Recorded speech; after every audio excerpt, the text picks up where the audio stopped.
Glowstone Peak, a story about friendship, courage, and hope.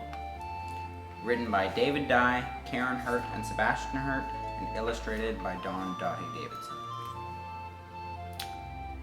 Sylvia was worried.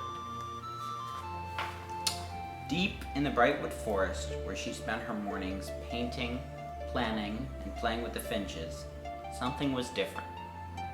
The forest, which always had been lush and green and full of singing birds, was dull and gray and quiet.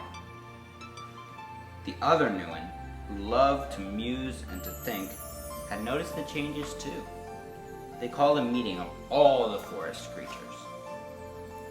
Sylvia's uncle, the chief Nguyen, announced, "Glowstone Peak has gone dim, and the winds that blow across the mountains no longer carry the magic glow dust throughout the forest. Magic," he said, "has disappeared from the land." The pixies worried, "How will we dust our wings?" The pari-pari chefs cried, "How will we make our cakes?" The duendy wondered, "How can we enchant our children's charms?" "It's those gnomes," said the scared Nguyen.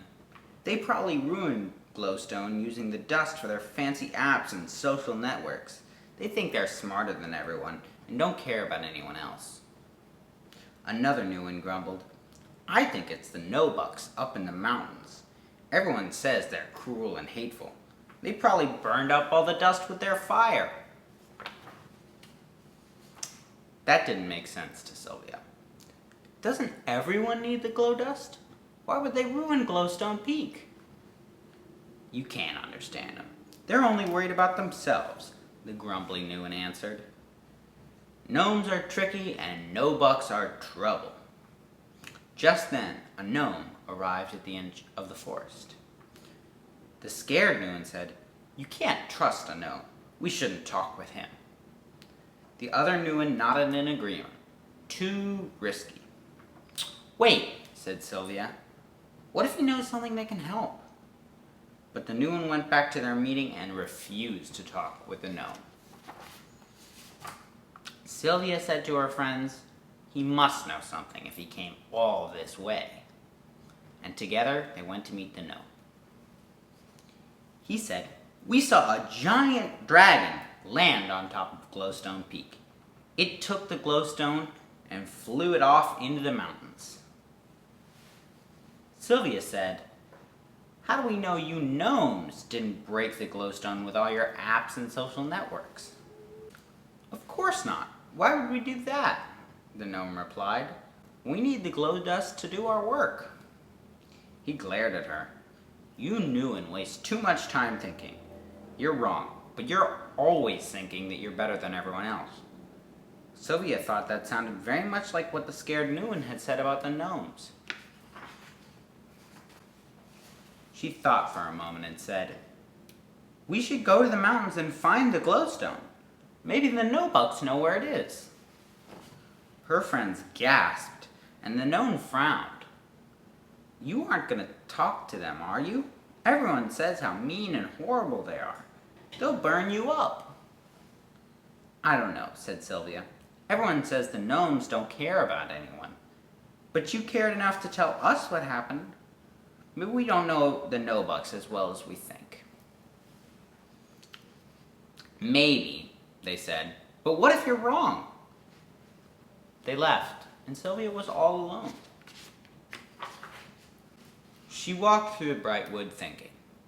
Without magic, the trees had faded, the birds wouldn't sing, and the streams no longer sparkled. Sylvia looked up at the mountains.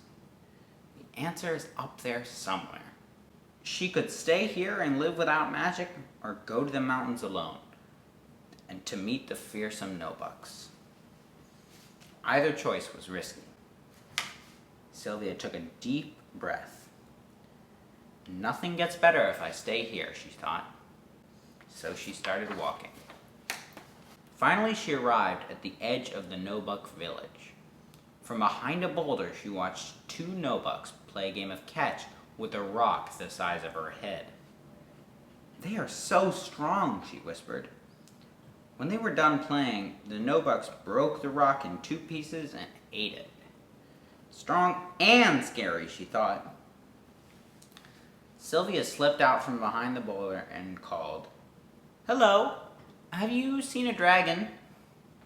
The Nobucks turned to look at her, and Sylvia held her breath, waiting for them to breathe fire.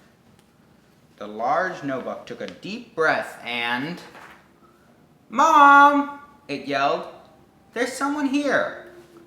A voice answered back from a nearby cave. "We'll invite them inside." "Oh my," said the mother Nobuck. "We haven't had visitors in a very long time." "Well, everyone says Nobucks are mean," Sylvia said. "That you burn things." "You know it all new and think you're so smart," the mother Nobuck laughed. "Oh sure, we have fire in our bellies. It's how we eat our rocks, but it's no harm to you." She frowned. "Our fires are fading. Without glow dust, they'll go out." She peered at Sylvia. "Now, you said something about a dragon?" "The gnome saw it take the glowstone. Then it flew deeper into the mountains. We need to find it so we can bring back our magic." "Gnomes? Everyone says they're tricky and only care about their technology. I don't think we can trust them." Sylvia smiled.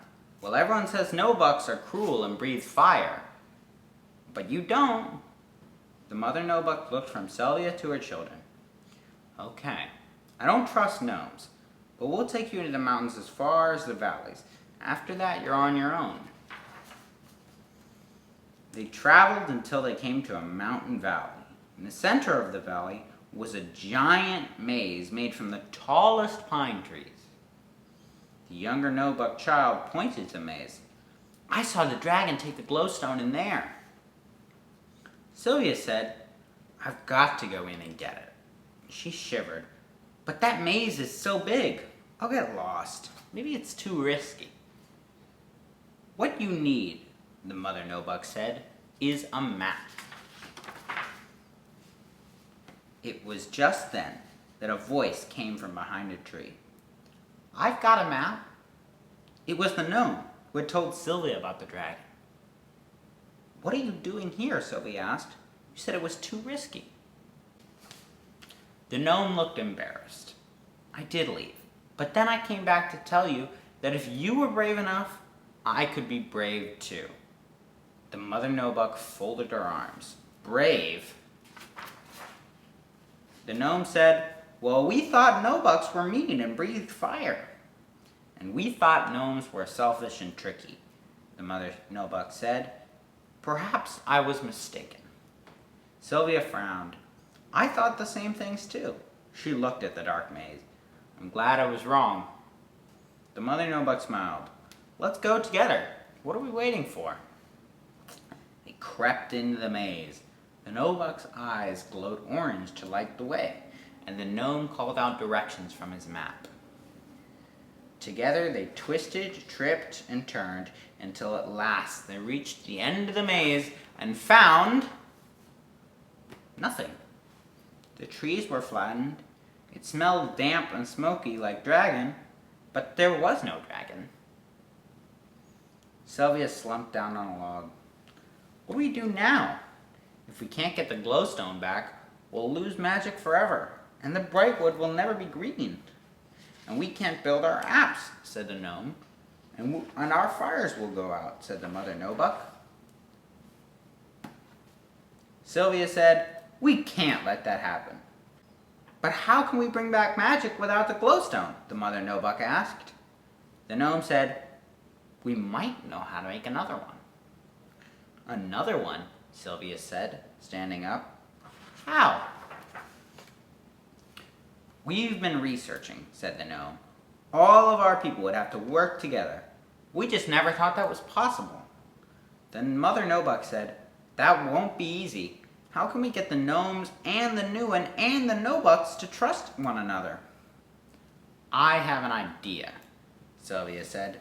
"Let's go together and talk with them." The gnome nodded. "Maybe if they meet us, they won't be so scared." The mother Nobuck laughed. We'll all promise not to burn anything. Together they visited the other Nobucks, Nuin and Gnomes, sharing their friendship and inviting them to work together.